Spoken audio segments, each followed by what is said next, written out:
Marcel Hirscher swept into the finish area and wagged his finger triumphantly in front of the camera. The message was clear: the ski king is back.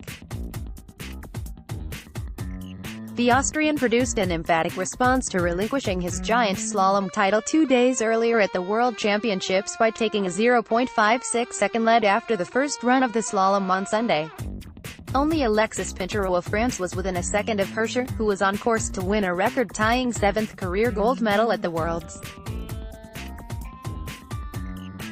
Marcel Hirscher of Austria was in third place, 1.22 seconds off the lead. Hirscher, the 7-time overall World Cup champion, showed no ill effects from the cold that has been affecting him this week. After the giant slalom on Friday, he said he would be going straight back to bed to rest up for the slalom. He looked in good working order on Sunday. As the third skier on the course, Hirscher took 1.70 seconds off no. 2 starter Henrik Kristoffersen, who beat Hirscher to GS gold on Friday, and more than 2 seconds off Clement Noel, who came to the Worlds in form after wins in Wengen and Kitzbühel. Save for Hirscher crashing, only Pinturault looks capable to denying the Austrian a third slalom gold at the Worlds, something only the great Ingemar Stenmark has achieved. Pinturault was only 0.06 seconds behind Hirscher at the third checkpoint, but he went wide at the first turn on the final descent and lost half a second. "I'm still in the fight," Pinturault said, "and still have a chance in the second leg. That's the essential thing." Daniel Yule of Switzerland was 0.28 behind Hirscher at the last split before falling at the start to the final descent. Hirscher also won the slalom at the 2013 and 2017 Worlds. A 7th career gold at the Worlds would tie the men's record held by compatriot Tony Saylor from the late 1950s. Austria, a storied alpine skiing nation, needs Hirscher to deliver in the final event to avoid finishing the World Championships without a gold medal for the first time since Crans-Montana, Switzerland, in 1987.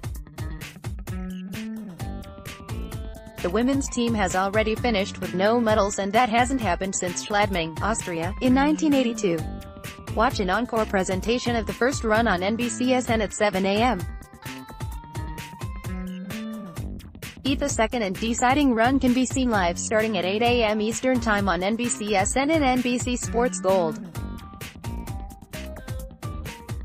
Vashti Cunningham claimed the women's high jump title at the USATF Indoor Championships in Staten Island, New York on Saturday. Cunningham's 1.96 meters clearance gave her the 4th title of her career. Cunningham's dad was in attendance, but not just as a parent. Football Hall of Famer Randall Cunningham is his daughter's coach. "We wanted to get in early and represent America," Randall Cunningham said.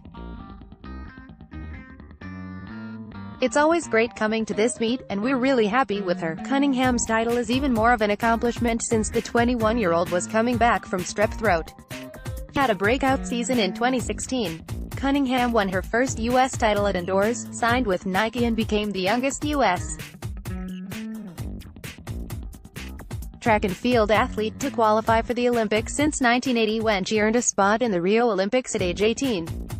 Cunningham didn't hesitate to discuss what Randall, who played in the NFL for 16 seasons, is like as a coach. "We don't negotiate," she said. "He's in charge. Sometimes we talk about it, but really, he's in charge. And I try to fall in line with his plan because I trust him, and I trust that he's been through enough to lead me in the right way." Here in Wien, Netherlands, 2-time Olympian Brittany Bowie celebrated her 31st birthday on Sunday by winning a bronze overall medal at the 2019 World Sprint Championships. All athletes at the event skate 2 500 meters races and 2 1,000 meters races. The times for those distances are converted to points using the Samolog system, and the skater with the lowest total from all 4 races wins the championship. In Saturday's races, Bowie won gold in the first 1,000 meters with a time of 1 minute 14 seconds and 60 milliseconds.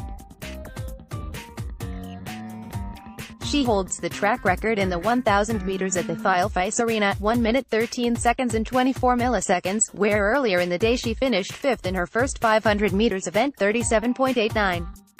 Bo's second day of races got her 2 silver medals, 500 meters, 37.67, and 1000 meters, 1 minute 14 seconds and 64 milliseconds.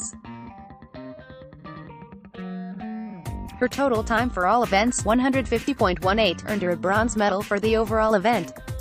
For the ladies, Japanese skaters Naoki Daira and Miho Takagi took the overall first and second spots with a combined time of 149.665 and 150.050 respectively. Kadaira is the current world record holder in the 1000 meters, 1 minute 12 seconds and 9 milliseconds. Full results are here. Kimi Kitts made her debut appearance at the Sprint Championships, after switching from short track skating last fall.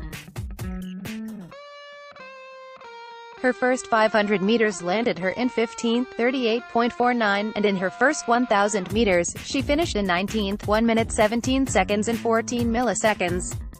During the second day of racing, Kimi finished 16th in her 500 meters, 38.81, and 16th in her 1000 meters, 1 minute 16 seconds and 85 milliseconds, to come in 17th overall, 154.295. I think that each time I go to the starting line, I'm improving my race execution and track patterns, Kitts said through US Speed Skating. I still have a ton to learn, but getting 4 more races at this level has a great opportunity for me. I have 2 more competitions left for the season, World Cup Finals Mass Start and the Calgary Finale, so I'm trying to take advantage of every race opportunity I have. This was also the first Sprint Championships for Brianna Bocox. Bocox's first 500 meters time was 39.47 and she finished her 1000 meters with a time of 1 minute 18 seconds and 37 milliseconds. In her second 500 meters, she crossed the line at 39.67 and the 1000 meters at 1 minute 19 seconds and 24 milliseconds. Her combined time of 157.945 earned her 22nd overall. It was an extremely amazing opportunity to compete at my first World Sprint Championships in Thiel, Bocox said. Crowd and venue is one of a kind. 2-time Olympian Joey Mantilla raced the first day of the championship event but decided not to compete the second day due to an ongoing back problem. I've had some issues with my back this season, on and off, starting in September, Mantilla said. After getting on the ice for warm-up today, I wasn't confident that I could race today and not make it worse. So I decided to rest and hopefully be ready for the World Cup final in a couple of weeks. Russia's Pavel Kulishnikov won the overall men's title, 137.390, followed by Japan's Tatsuya Shinhama, 137.805, and Dutch skater Kjeld Noe, 1 minute and 37 seconds and 86 milliseconds. Both Mantilla and Bowie won World Single Distance Championships titles 2 weeks ago in Innsbruck, Germany. Mantilla is the world champion for the mass start and Bowie is the 1000 meters world champion. Long track skaters will race in the World Cup Finals at the Utah Olympic Oval, March 9-10. Bowie has won 12 World Cup medals and Mantilla has won a silver World Cup medal this season. More, Joey Mantilla wins mass start at World Single Distance Championships. Olympic Talk is on Apple News. Favorite us. Follow at NB Olympic Talk.